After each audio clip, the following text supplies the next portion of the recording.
Assalamualaikum warahmatullahi wabarakatuh. Kami dari kelompok ahli waris mengajukan masuk dan MCP akan mempresentasikan hasil diskusi kami tentang komputer hardware.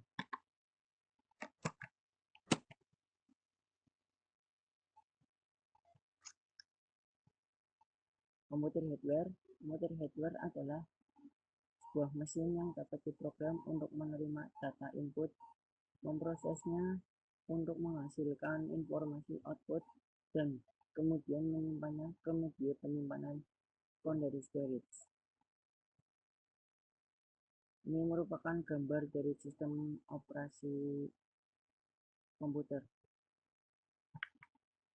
Komputer memiliki tiga komponen utama, yaitu hardware, perangkat keras, software, perangkat lunak, firmware sebagai orang yang menggunakan komputer untuk keperluan tertentu.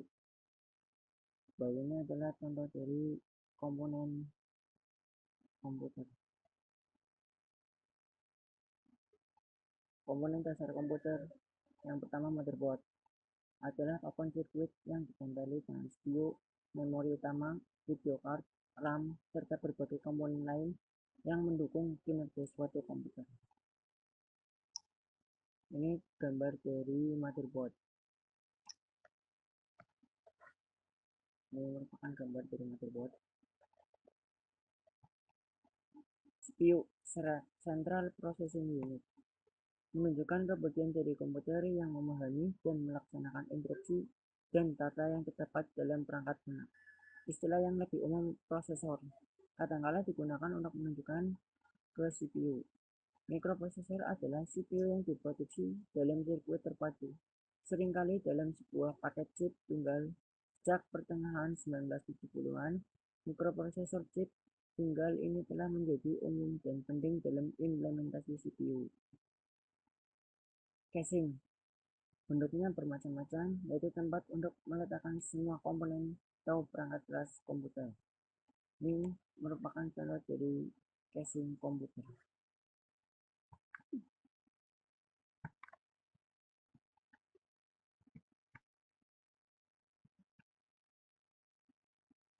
Memori adalah sebuah tipe penyimpanan komputer yang isinya dapat diakses dalam urutan acak. Ini berlawanan dengan alat memori urut seperti tab magnetic disk dan drum, di mana gerakan mekanikal dari media penyimpanan memaksa komputer untuk mengakses data secara berurutan. Biasanya RAM dapat ditulis dan dibaca, berlawanan dengan memori baca saja, read only memory atau ROM. RAM biasanya digunakan untuk menyimpan primer memori utama dalam komputer untuk digunakan dan mengubah informasi secara aktif. Meskipun beberapa alat menggunakan beberapa jenis RAM untuk menyediakan penyimpanan sekunderi jangka panjang. Ini merupakan contoh dari gambar RAM.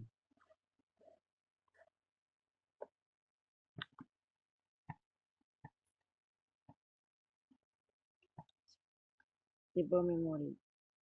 Yang pertama, RAM, Random Access Memory, FPM DRAM. Flash Page Mode, FPM DRAM, standar DRAM, diakses dengan menggunakan teknik yang dinamakan pegging.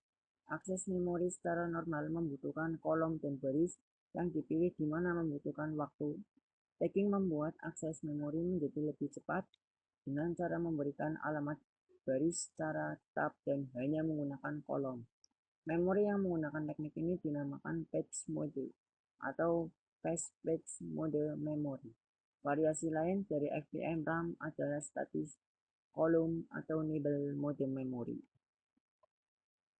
Yang berikutnya, EDORAM, itu Extended Data Out RAM. Pertama kali digunakan pada mesin Pentium pada tahun 1995.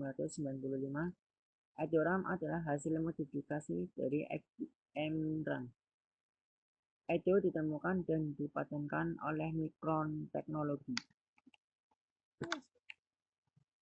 Yang berikutnya, SDRAM, Synchronous DRAM, adalah tipe DRAM yang berjalan dengan mensinkronisikan dengan bus memori. DRAM mengirimkan informasi dengan kecepatan yang luar biasa dimulai pada tahun 1997 dengan chipset 430 FX dan 430 TX, sebagian besar dari chipset. Intel sudah mendukung penggunaan SDRAM yang menjadikannya populer di sistem yang baru. Yang berikutnya ada DDR Double Data Rate. SDRAM adalah desain evolusi terbaru dari SDRAM standar yang dapat mengirimkan data 2 kali lebih cepat. B. ROM Read Only Memory merupakan tipe memori yang secara permanen atau semi permanen menyimpan data, dinamakan read only karena sangat sulit atau bahkan tidak mungkin untuk menulis ke dalam memori jenis ini. ROM sering disebut sebagai non-volatile memory karena data yang telah disimpan ke dalam memori ini akan tetap berada di situ bahkan ketika satu daya dimatikan.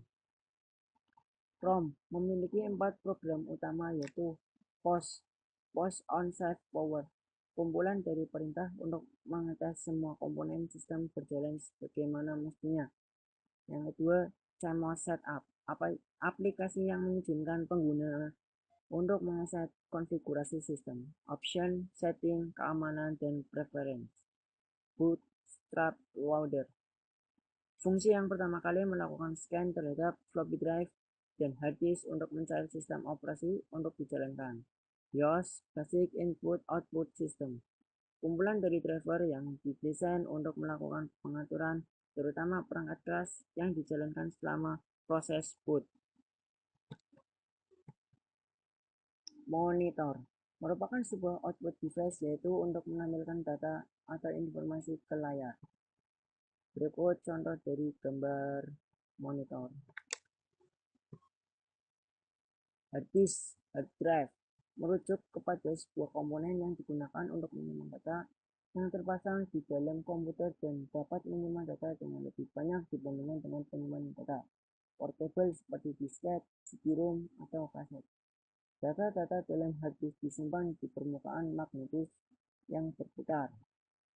Ini contoh dari gambar hard disk hard drive. Yang berikutnya ada floppy drive, adalah sebuah perangkat penyimpanan data yang terdiri dari sebuah medium penyimpanan magnetis bulat yang tipis dan fleksibel dan dilapisi lapisan plastik berbentuk kotak atau persegi panjang.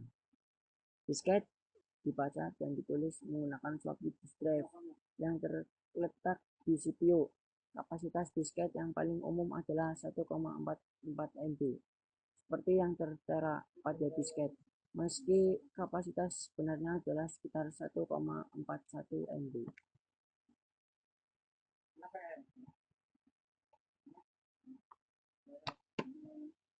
Compact Disc CD adalah sebuah piringan optik yang digunakan untuk menyimpan data digital, yang pada awalnya dikembangkan untuk menyimpan audio digital. CD diperkenalkan pada tahun 1982 dan tetap menjadi format.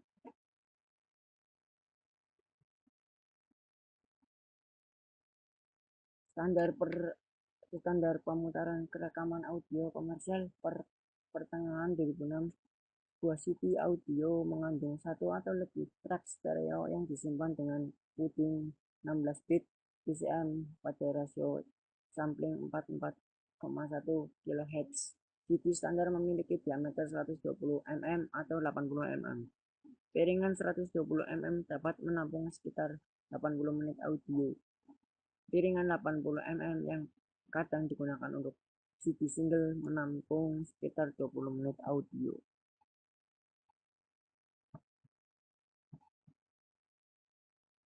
FGA atau Video Graphic Adapter.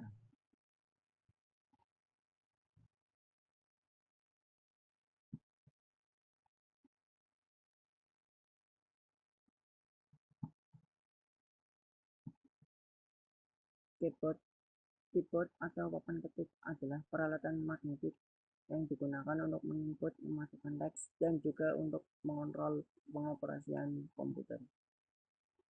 Keyboard terdiri dari tombol-tombol berbentuk kotak yang disusun padanya.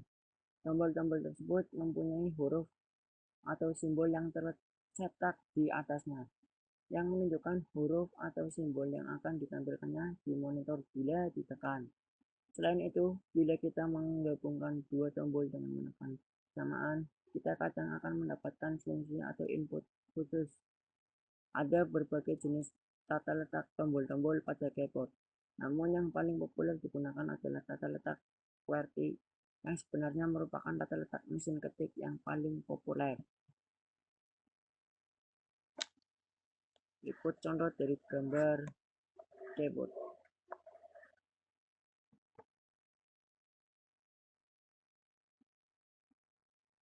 Yang berikutnya ada mouse, adalah alat yang digunakan untuk memasukkan data ke dalam komputer selain keyboard. Mouse berbentuk seperti seekor tikus yang menjadi asal nama bahasa Inggrisnya. Mouse pertama kali diciptakan pada tahun 1963 oleh Douglas Engelbart dengan satu tombol dan terbuat dari kayu. Model kedua kemudian sudah dilengkapi dengan 3 tombol. Pada 1970, Douglas Engelbart memperkenalkan mouse yang dapat mengetahui posisi X, Y pada layar komputer. Mouse ini dikenal dengan nama XY Position Indicator. Bentuk mouse yang umum digunakan dua tombol masing-masing di kiri dan kanan yang biasa diklik.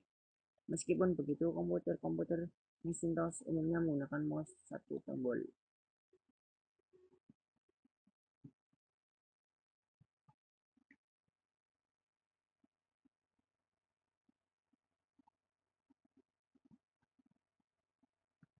Komponen tambahan sound card.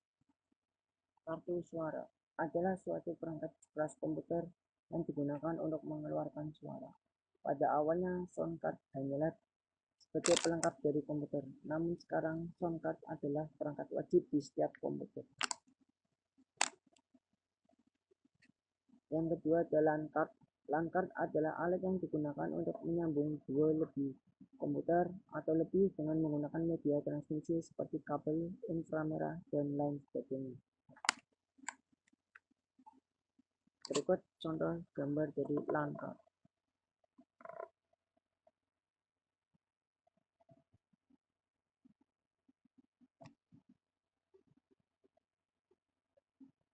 Yang ketiga ada CD writer atau DVD writer. Alat ini digunakan untuk melakukan backup data ke sebuah compact disk. Ini contoh dari CD writer atau DVD writer. Yang keempat ada modem. Modem modulator demodulator merupakan sebuah alat yang dapat mengubah sinyal analog menjadi sinyal digital dan sebaliknya sinyal digital menjadi sinyal analog. Berikut contoh dari gambar modem. Mungkin sekian dari diskusi kami, kurang lebihnya mohon maaf. Terima kasih. Wassalamualaikum warahmatullahi wabarakatuh.